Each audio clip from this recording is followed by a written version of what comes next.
गोरी तेरा आम बड़ा प्यारा, কাঁচা লঙ্কা ছাড়া মাখবো কি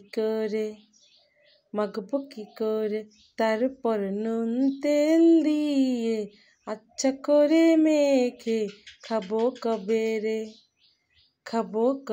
রে গরি তেরা আম বড়া পেয়ারা। আমের সিজনে আমের আচার হবে না তা কি কখনো হয়? আমের আচার পছন্দ করে না এমন মানুষ খুঁজে পাওয়া খুবই কষ্টের। আমের আচার এতটাই লোভনীয় যে আপনার চোখের সামনে আচার আছে কিন্তু আপনি খেতে পাচ্ছেন না, তাহলে একবার হইলেও আপনার জিভে জল আসতে হবে, কারণ এটা আচারের সবচেয়ে বড় মন্ত্র। কারণ আচার মানে জিভে জল, আর সেই আচার যদি হয় একদম সুস্বাদু তাহলে একবার খেলে তা বারবার খেতে মন চাইবেই।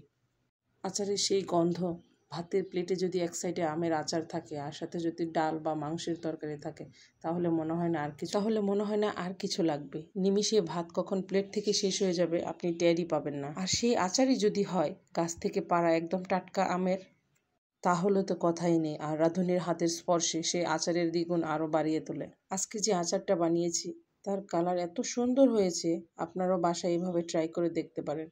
পুরো ভিডিওটা না দেখলে আপনারা বুঝতে পারবেন না যে জেনিফার কৃতির হাতের স্পর্শে আচারটা কি সুন্দর হয়েছে। এত সুন্দর কালার হয়েছে, লাস্টে দেখে আমি অবাক হয়ে গেলাম। এত সুন্দর আচারের কালার, এত মজা হয়েছে। সব কিছুই পারফেক্ট ছিল, লবণ মরিচ হলুদ সব কিছুই পারফেক্ট ছিল। আমগুলো একটু রিপ টাইপের থাকাতে আচারটা যেমন কালার সুন্দর আসলো তেমন খেতেও খুবই মজা লাগলো। রোদে দেওয়ার ঝামেলা ছাড়াই আপনি ইজিলি বাসায় এইভাবে আমের আচার তৈরি করে খেতে পারেন। সারা বছরের জন্য আপনি কালেক্ট করে রাখতে পারেন, মাঝে মধ্যে রোদে দিতে পারেন, এতে করে আমের আচার একদম সব সময় সুন্দর থাকবে। Welcome to kids mom lifestyle YouTube channel.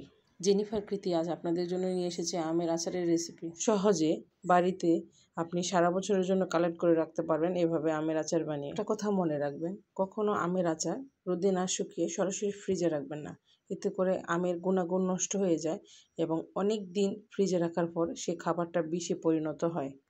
আমাদের দেশে অনেক মানুষই আছে যারা ফ্রিজ আছে বলে বোঝে না শুনে অনেক খাবারই ফ্রিজে কালেক্ট করে রেখে দেয়। ফ্রিজে রাখা খাবার খেয়ে এই পর্যন্ত অনেক মানুষই অনেক ধরনের সমস্যার সম্মুখীন হয়েছে।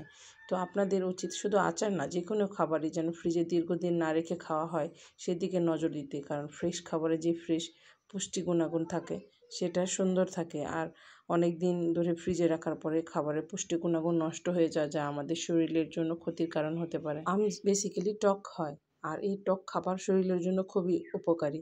আপনি গরমে রোদ থেকে এসেছেন, হাতে যদি এক চিমটে আচার থাকে তাহলে আপনি যে রোদ থেকে এসেছেন যে খারাপ লাগা সেটা নিমিষের মধ্যে অদৃশ্য হয়ে যাবে। আচার খেলে আপনার মন মানসিকতা যেমন পরিবর্তন হবে তেমনি আপনার শারীরিক পরিবর্তনও হবে। আপনার মধ্যে যদি হাই প্রেশার থাকে তাহলে আপনি যদি সাথে সাথে একটু হলেও আচার খান তাহলে আপনার হাই প্রেশার কিছুটা হলেও কমবে। যদিও বাংলাদেশের জাতীয় ফল কাঁঠাল, কিন্তু বাংলাদেশে বেশিরভাগ মানুষ আম খেতেই বেশি পছন্দ করে। আমে থাকা পুষ্টি গুণাগুণ আমাদের খাবারকে হজম করতে সাহায্য করে, আর আমের ভিতরে প্রচুর পরিমাণে ক্যালসিয়াম আছে যা আপনাদের শরীরে ক্যালসিয়াম ঘাটতি নিমিষে পূরণ করতে সাহায্য করে। আচার যে শুধু বড়দের খাবার তা কিন্তু নয়, বাচ্চারা বেশ ভালো পছন্দ করে আচার খেতে। ওদের হাতে আচার থাকলে আপনি যদি কখনো একটু চান দেখবেন ওরা কখনো দিবে না, কারণ আচার ওদের ফেভারিট একটা আইটেমের মধ্যে পড়ে। কৃতি তারের মধ্যে একজন। কৃতি এতটাই আচার খেতে পছন্দ করে, ঘুম থেকে উঠে সে বায়না করে আমি আচার খাবো, ঘুমানোর আগে বলে আমি আচার খাবো। দিনে সারাদিনে কতবার যে আচার খায় তা বলার অপেক্ষা রাখে না। শুধু বাড়িতে না, কোথাও যদি ঘুরতে যায় কাউকে যদি দেখে আচার খেতে, সেখান থেকে হলেও সে আচার নিয়ে বাড়িতে আসবে। এটা শুধু কৃতির কাহিনী, ঘরে প্রত্যেকটা বাচ্চারা এই ধরনের হয়ে থাকে। তারা আচারের প্রতি তাদের আলাদা একটা ঝোঁক থাকে। কৃতির মতো আপনার বাচ্চারা যদি আচার পছন্দ করে তাহলে আপনি বাসায় আচার তৈরি করে দিতে পারেন, কারণ বাইরের আচারের মধ্যে থাকে ময়লা, জীবাণু, অনেক সময় ডেটও দেওয়া থাকে, বিভিন্ন ধরনের কেমিক্যাল মিশিয়ে বা বিভিন্ন ধরনের মশলা দিয়ে কালার করে আচার বানিয়ে থাকে। আপনারা চেষ্টা করবেন বাচ্চাদেরকে যেন ঘরের খাবারটা বেশি খাওয়ানো হয়, বাইরের খাবারটা যেন অ্যাভয়েড করা হয়, কারণ ঘরের খাবারে থাকে ফ্রেশ আর বাইরের খাবারে থাকে অনেক দিন যাতে খাবারটা টিকে থাকে, সেজন্য বিভিন্ন ধরনের মেডিসিন ইউজ করে ওরা খাবারটা তৈরি করে। জেনিফার কৃতি সারাদিনে যে ধরনের খাবার খায় বেশিরভাগ খাবারই চেষ্টা করি ঘরে তৈরি করার। ইভেন আমি নুডলস পর্যন্ত হাতে তৈরি করে ওদেরকে খাওয়াই, দোকান থেকে খুব কম কিনে এনে খাওয়াই। আপনি আমার প্রিভিয়াস ভিডিওগুলো দেখলে বুঝতে পারবেন যে আমি জেনিফারদের হাতে তৈরি কেক, হাতে তৈরি নুডলস, হাতে তৈরি বিভিন্ন ধরনের পিঠা তৈরি করে ওদেরকে খাওয়াই, যাতে ওরা বাইরের খাবারের প্রতি ঝোঁকটা একটু কম থাকে। বাচ্চারা থাকে ছোট আর ওদের রোগ প্রতিরোধ ক্ষমতাও থাকে কম। সেক্ষেত্রে আপনারা যদি ছোট থেকে বাচ্চাদের বাইরের খাবারের প্রতি ঝোঁকটা একটু বেশি বাড়িয়ে তোলেন, তাহলে ওদের জীবন হয়ে যাবে হুমকির সম্মুখীন। তাহলে বাচ্চাদেরকে আপনাদের উচিত ঘরের তৈরি ফ্রেশ খাবারের প্রতি মনোযোগ দেওয়া। যেমন ওরা স্কুলে যাবে, সেক্ষেত্রে যদি আপনি রেফ্রিজারেটের খাবার না খাইয়ে বা কেমিক্যাল জাতীয় কোনো খাবার বাইরে থেকে না এনে ঘরের তৈরি নুডলস তৈরি করে দিয়ে বা বিভিন্ন ধরনের খাবার তৈরি করে ওদেরকে স্কুলে পাঠান, সেক্ষেত্রে ওদের শরীর থাকবে সুস্থ, সুন্দর, মন মানসিকতা থাকবে ভালো। কোনো প্রকার অসুখ বিসুখ ওদের স্পর্শ করতে পারবে না।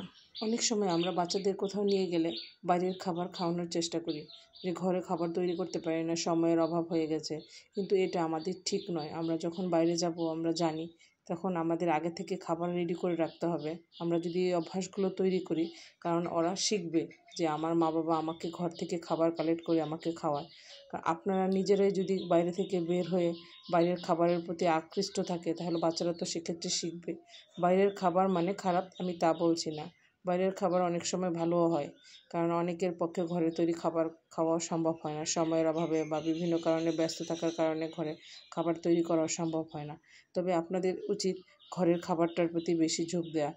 বাচ্চাদেরকে তাও শেখানো যে ঘরের খাবারের মধ্যে কী থাকে আর বাইরের খাবারের মধ্যে কী থাকে, এই তফাৎটা যেন ওরা ছোটো থেকেই বুঝতে পারে। আচার দুইভাবে বানানো যায়। আচারের মশলা রেডি করতে যেমন ব্লেন্ডার মেশিনও ইউজ করা যায়, এবং হাতে তৈরি শিলপাটায়ও মশলা কিন্তু রেডি করা যায়। দুইটার মধ্যে কিন্তু তফাৎ আছে। তেমন ঘরের খাবারের বাইরের খাবারের মধ্যেও তফাৎ আছে। যেমন ঘরের খাবারের স্পর্শই আলাদা, তেমনি পাটা শিলের মশলা বাটার স্পর্শই কিন্তু আলাদা। আপনি ব্লেন্ডার মেশিনে তৈরি করা মশলা দিয়ে আচার তৈরি করে খাবেন, আর শিলপাটা দিয়ে তৈরি করা মশলা দিয়ে আচার তৈরি করে খাবেন, দুইটার মধ্যে তফাৎ দেখবেন। আপনারা নিমিষেই বুঝতে পারবেন কোনটা ভালো আর কোনটা খারাপ। প্রাচীনকাল থেকে মানুষ আচার তৈরি করে শিলপাটার মাধ্যমে মশলা পিষে।